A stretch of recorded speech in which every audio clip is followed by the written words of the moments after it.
सभी साथियों को प्रयागराज महाकुंभ से बहुत बहुत प्रेम नमन है। आज का जो विषय है ये बहुत ही ज़्यादा गहरा विषय है।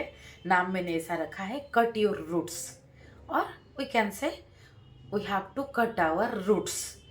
तो क्या ये संभव है कि हम अपनी मूल को काट दें?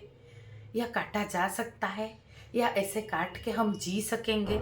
हमारा विकास वर्धन हो सकेगा? पौधा का एग्जाम्पल ले लेते हैं। एक पौधा का रूट काट दिया जाए, मूल, तो वो मर जाएगा। उसमें तो विकास क्या, वो जी नहीं पाएगा। और अगर उसकी जो रूट्स की जो एंडिंग में कुछ कीड़ा लग गया हो, कुछ ऑब्स्ट्रक्शन हो गया हो, उसमें फ्री फ्लो नहीं हो रहा है वाटर और न्यूट्रिएंट्स का। थोड़ा पानी पी लेती हूँ।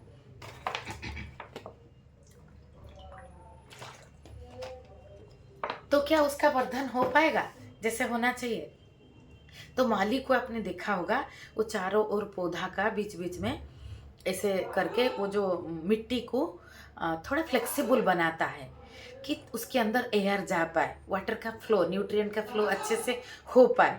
तो हमारा वो रूट्स का जो एंडिंग या रूट्स के अंदर जो गांठ हो गया है, जो जो रूट में छोटा छोटा रूट में कीड़ा लग गया है, उसको कट करना, सफाई करना बहुत ज़रूरी होता है। तभी उसमें फ्री फ्लो होता है। तो we have to cut our roots. But complete आप काट दो तो पौधा मर जाएगा। तो हमारा इवोल्यूशन, हमारा कल्चर, हमारा परंपरा, हमारा जो अपब्रिंगिंग, ये सबको इसमें देख सकते हैं। मैं आज पर्टिकुलर अपब्रिंगिंग की बात करूँगी। मैं इसमें थंबनेल पे उदाहरण एक मूवी का लिया है, डियर जिंदगी करके। वह उसमें आलिया भट्ट और शाहरुख खान मुख्य रोल पे है। शाहरुख खान ने बेहतरीन निभाया है उसमें, तो मुझे बहुत ही अच्छा लगा एक्टिंग। जो एक साइकेट्रिक डॉक्टर का रोल किए हैं, वो आलिया भट्ट को समझाते हैं कि उसकी रूट जो है अपब्रिंगिंग में, उसमें गांठ बन जाता है उसकी मन में, उसकी जीवन में। वो अपने आप को डीप रूटेड कर नहीं पाती, स्टेबल नहीं हो पाती जीवन में, कोई भी चीज़ को भरोसा नहीं कर पाती, किसी इंसान के साथ गहराई से जुड़ नहीं पाती, क्योंकि उसका जो रूट बिगड़ा हुआ है। उसकी माँ बाप ने उसको नाना नानी के पास छोड़ दिया है। बहुत दिन पहले मैं मूवी देखी थी, लेकिन सार तो याद है। तो उसमें उसका जो है मेंटली वो डिस्टर्ब हो जाती है। तो उसको जो उसके डॉक्टर शाहरुख खान जो रोल किए हैं, वो समझाते हैं कि देखो, आप भूल जाओ कि आपके जो पेरेंट्स है वो आपके पेरेंट्स है, आपके माता पिता है। उनको आज ए ह्यूमन देखो, they are human like us. हमसे भी बहुत इंसान क्या करता है ना, अपने से जो गलती होता है उसको देखता नहीं है, लेकिन अपने माँ बाप की गलती को बहुत ज़्यादा देखता है। ये भी है। और कभी कभी रिवर्स भी होता है। माँ बाप अपनी पीछे का समय में नहीं देखते कि वो जब यंग थे, 12 साल के थे, बच्चे थे, जब 26 साल के थे, उनका कैसा मनोदशा था। वो बच्चों से बहुत ज़्यादा एक्सपेक्ट करते हैं। तो ये मिसअंडरस्टैंडिंग होता है, क्योंकि हम दूसरे को पहले देखते हैं। पहले खुद को देखना चाहिए कि हम कैसे पेरेंट बन पाए।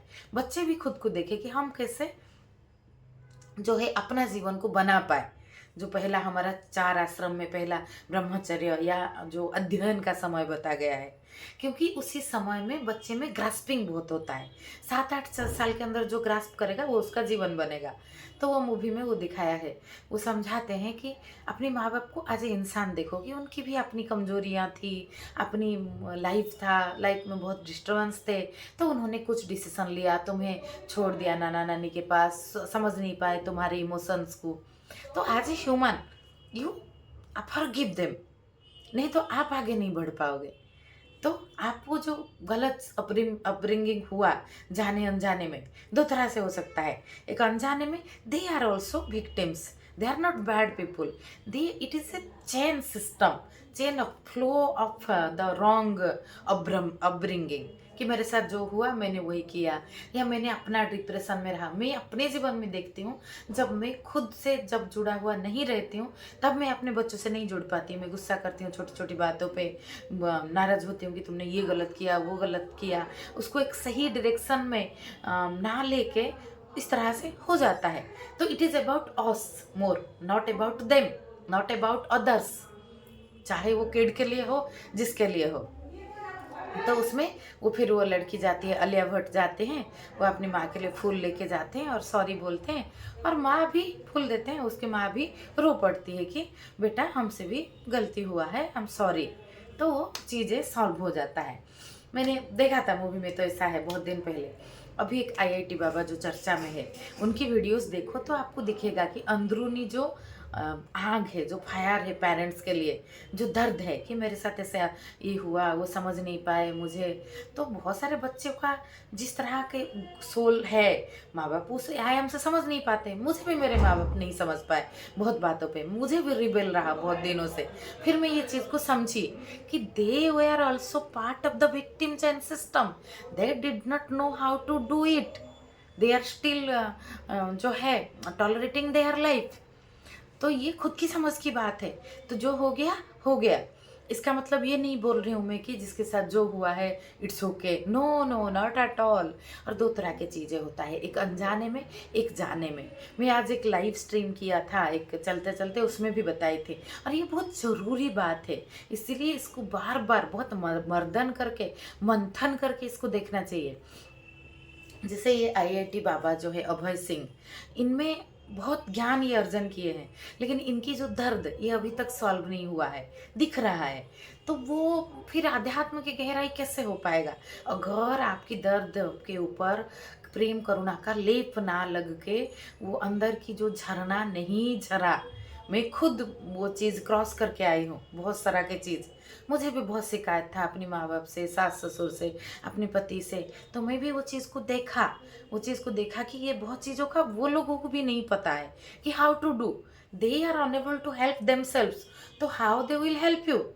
और कुछ चीज़ होता है बहुत ज़्यादा अब्यूज़, बहुत बच्चे अब्यूज होते हैं, क्योंकि वो हर पॉइंट को लाएंगे। ऐसा नहीं कि अनजाने में कुछ समझ, जैसे अभय सिंह जी के साथ हुआ, वो बोल रहे हैं कि वो समझ नहीं पाए कि वो सिर्फ अपना प्रतिष्ठा के लिए पढ़ा है कि तुम ये पालो वो पालो, प्रतिष्ठा मिलेगा। और बहुत माँ बाप होते हैं, उनको ध्यान नहीं रहता, बच्चे एकदम अब्यूज होते हैं। कोई कोई परिवार में domestic violence, sexual abuse, physical torture, ये चीज़ें भी होता है। मैं सुधा मूर्ति जी का एक स्टोरी पढ़ रही थी, रियल लाइफ के ऊपर वो बहुत सारे स्टोरी लिखे हैं। वो कहीं पे मदर के ऊपर स्पीच दे रहे थे, तो स्पीच दिए, बहुत माँ के ऊपर बहुत कहा। उसके बाद उनको रिटर्न करना था, तो एक लड़की आके उनको रिक्वेस्ट करती है, एक अंधी लड़की आती है उनके पास। ये उसको पहचान जाते हैं, ये उसको पहले से जानते हैं, वो कुछ एनजीओ में काम करती है। तो वो ये उसको बोलते हैं कि मैं नाम भूल गई हूँ, नाम भूल जाती हूँ, लेकिन घटना मुझे याद रह जाता है, कहीं पे कहानी पढ़ी, देखी, जानी, तो ये है। और वो इम्पोर्टेंट है कि सार हो जाए। तो वो लड़की को बोलते हैं मैं तुम्हें छोड़ दूँगी। तो वो छोड़ने के लिए अपनी गाड़ी में ले जाते हैं और पूछते हैं कि आज मेरा स्पीच तुमको कैसा लगा। तो सुधा मूर्ति जी को लगता है कि सभी ने इतना तारीफ़ किया कि आपने गहराई से मदरहुड के ऊपर बोला। तो वो बहुत ज़ोर से हँसती है कि मेरे लिए तो ये बात ही नहीं एप्लीकेबल है। मेरी माँ 5 साल की उम्र में मुझे रेलवे स्टेशन पे अंधी होने की वजह से छोड़ के चली गई थी। This is fact about me. बहुत लड़कियाँ को भी बेच दिया जाता है, बहुत बच्चों को, कि आप जो ये है, ताकि वो गरीबी के लिए कुछ हेल्प हो। ह्यूमन ट्रैफिकिंग होता है, कितनी लड़कियां जाके रेड लाइट एरिया में शिकार हो जाते हैं, कहीं कहीं किसी बच्चे भीख मांगते हैं, हाथ पैर काट लेते हैं, इस तरह के चीज़ें हो जाता है। तो उसमें माँ बाप के भी रहते हैं। तो इस तरह के चीज़ में लॉ ऑर्डर स्ट्रांग होना चाहिए। हमारे शास्त्रों में भी इसलिए साम दाम दंड भेद, तो लॉ ऑर्डर इतना स्ट्रांग होना चाहिए। पितृदेवो भव मातृदेवो भव, ये होना चाहिए कि बहुत लोग हे ले लेते हैं कि my mother is like this. No, we should be like this, I am giving birth is by about biology, all about biology to gain motherhood. It is about the yearning, it is the path, it is the way we have to achieve that, है ना। ये जो है, ये तो animal का भी होता है कि बच्चा पेट में आ गया तो कैसे भी बाहर आएगा। It is all about biology, it is very minimal thing. इसको बहुत हाईलाइट किया हुआ है कि ये 9 महीना बहुत मुश्किल होता है, बट सारे एनिमल को, प्राणी को होता है।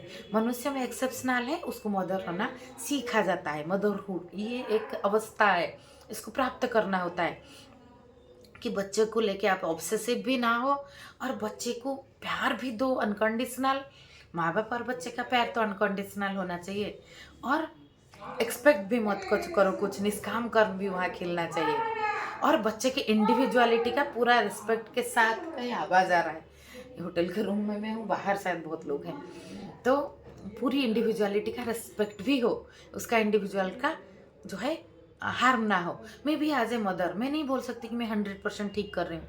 आई mean the journey, I always try to improve myself. और ये जो प्रयास, ये जो खुद का अवलोकन, शुद्धिकरण का प्रक्रिया, अग्नि में तपाया हुआ शुद्ध जल, ये हमें बनाता है। तो हमको वो सोचना चाहिए, ये जो IIT बाबा जो इनका जीवन में आध्यात्मिकता आया, इतना आया, उसके बाद अगर गहराई से ये फूल नहीं खिले कि वो लोग भी विक्टिम थे। इस तरह से जो बहुत लोगों को होता है, बहुत लोग आध्यात्म, तो फिर आध्यात्म एस्केप हो गया ना आपके लिए। तो हमें जैसे जहाँ पे अब्यूज चीज़ों को, जिसके साथ अब्यूज हुआ है वो ऐसे, वो तो हो चुका है, तो वो भी अपने आप को हील करे कि तब के टाइम में जो हो गया वो मुझे पता नहीं था, तो I have to grow from that, I have to cut that root, I have to cut that root. वो रूट को पूरा काट देना चाहिए। कुछ चीज़ें अग्नि कर्म के लायक है, कुछ चीज़ें जल कर्म के लायक है कि धो देना, कुछ चीज़ें जला देना। सब कुछ जला दोगे तो पौधा मर जाएगा, और सब कुछ धोओगे तो कुछ चीज़ें इतना इन्फेक्टेड है कि धोने से नहीं जाएगा, उसको जलाना पड़ेगा। तो ये चीज़ को काट देना चाहिए। बाकी कुछ चीज़ें, माँ बाप भी अपनी प्रोसेस में थे, वो भी इंसान है, वो भी अपना जीवन जी रहे थे, उनको जो सही लग रहा था वो कर रहे थे। उसी प्रोसेस में वो आपकी बहुत ग्रोथ को जान नहीं पाए। आपको आप में म्यूज़िक खिल रहा था, उन्होंने पढ़ने के लिए मैथ पढ़ने को कहा, उन्होंने IAS का डिमांड था इसीलिए आप कुक बनना चाहते थे, तो उन्होंने कहा। तो आप अभी भी जो है चंदन अलग, एक स्टोरी मैंने कभी दूसरे वीडियो में बताई होंगी कि जीवन जो है चंदन की वन की तरह है। तो ये चंदन वन की, जितना चंदन की लकड़ी को हमने कोयला बना के बेचा है कोयला के भाव में, वो तो गया। अभी अवेयरनेस इज़ लाइक सनराइज, अभी मैं उसको, मुझे पता चल गया, तो मैं उसको कम से कम अभी तो चंदन जो है सैंडलवुड की वैल्यू में बेचूँ, जीवन को, अपने जीवन को महत्व दूँ। नहीं तो चिड़िया चुग गई खेत हो जाएगा। वो अभी भी हर समय एक अवसर है। ये मुझे जितना जितना अभी पता चल रहा है, मुझे कभी कभी लगता है कि पहले क्यों नहीं समझ में आया, लेकिन अभी समझ में आया तो भी बहुत है। तो मेरा मेरा इस साल का, लास्ट ईयर मेरा दांत का ट्रीटमेंट हो गया, ये ठीक हो गया। इस साल मेरा वेट लॉस हो जाएगा, जो 6-7 किलो ज़्यादा है, 100%, बिकॉज लाइफ इज़ चेंजिंग। मेरा तो जो है मिल्क प्रोडक्ट छूट गया है। कभी कुछ खीर खा लो, एक मिठाई खा लो, लेकिन मुझे उसमें इंटरेस्ट नहीं रहा। चाय तो कोकोनट मिल्क का चाय हो गया है, जो बाहर नहीं मिल रहा है। अभी मैं 5-6 दिन से, 17 तारीख से मैं घर से निकली, अभी आज 22 तारीख हो गया, मैं तो चाय नहीं पिया बिल्कुल। तो ऐसा कोई आए हैं शायद, मैं देखती हूँ। बस जो आज के लिए इतना सा, ये वीडियो में मैंने बहुत गहराई से रखने को बात कोशिश किया है। नमस्ते।